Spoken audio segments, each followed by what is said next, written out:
G'day, welcome to Mark and Sam After Work. Today I want to do a video about the bucket shot, the Quigley bucket shot. Well, actually what it's about is there's a lot of comments about we did the bucket shot.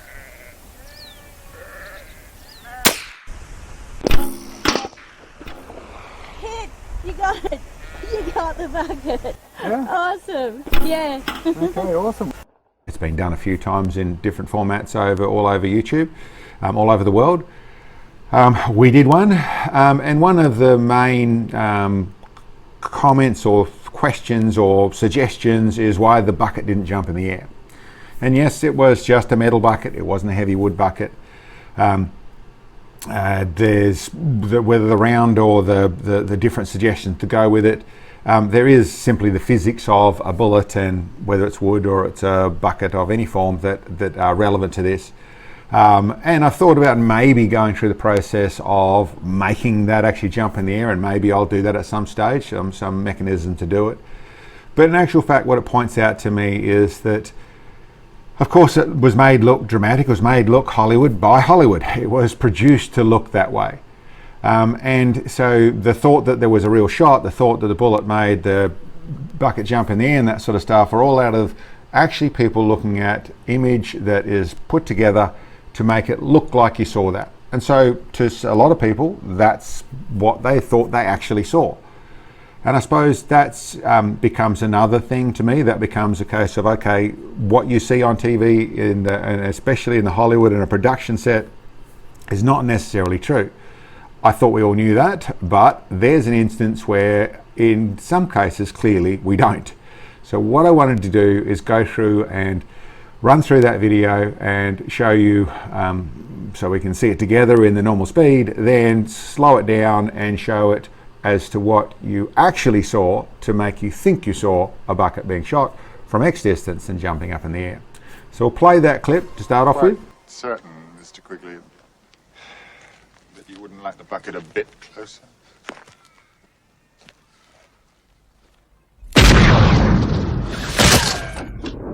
Oh, Jesus! Quite certain.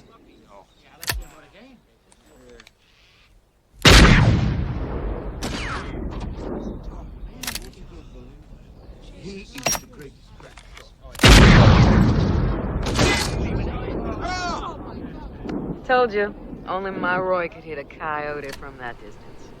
So it's a great clip. It's a great movie, in fact, but a great clip to go through and do that sort of stuff. It shows all those bits and pieces. The shot go off, the black powder in the distance, the bucket being shot, it jumping up in the air, another couple of follow-up shots, all the stuff moving from the set trigger to the front trigger or the fast action trigger. Not really great, iconic scene. Great movie, like I said. Now, that was what you're, to at least some of us, that looked exactly like that's what happened. That bucket was shot for a long way, so you should just be able to do that if you use the right bucket and you hit it dead center and all the rest of it. So you should just be able to pull that off. But I'm going to slow this all down and show you what you actually saw. Not what you thought you saw, what you actually saw. So let's play this in slow motion.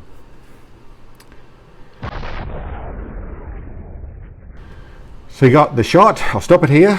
So what you saw there, you saw the rifle go off. You go to the shot next to the bucket, you see the nice long scene there, that sort of stuff. It looks like, in perspective and that stuff, probably around the 200 yards is what you're looking at.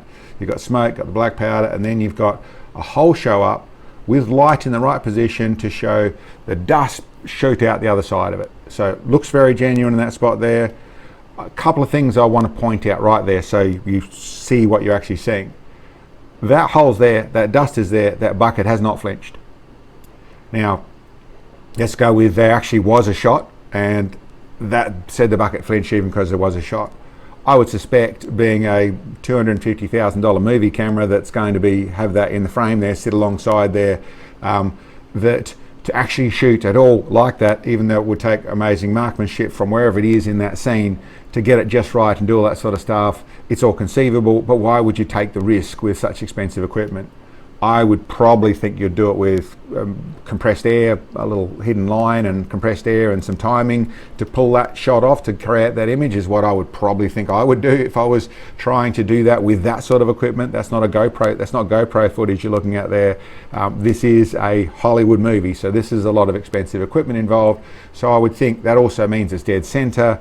But regardless of that, whether it was completely propped or it was, even if it was a shot, which there's no logic to it actually being a shot for what it all happened there, the bucket didn't move. Let's go to the next scene. Okay, here, so there's only a few frames here, but we see the bucket. Now I'll note here, the light is from a different angle.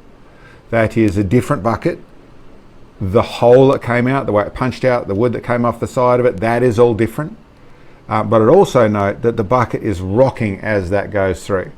That is actually starting to move as it goes through. So it's whether that was actually shot close range with a shotgun or with the 45-70 or 45-120, whatever that was actually, however that was actually pulled off, that is grainier close range footage.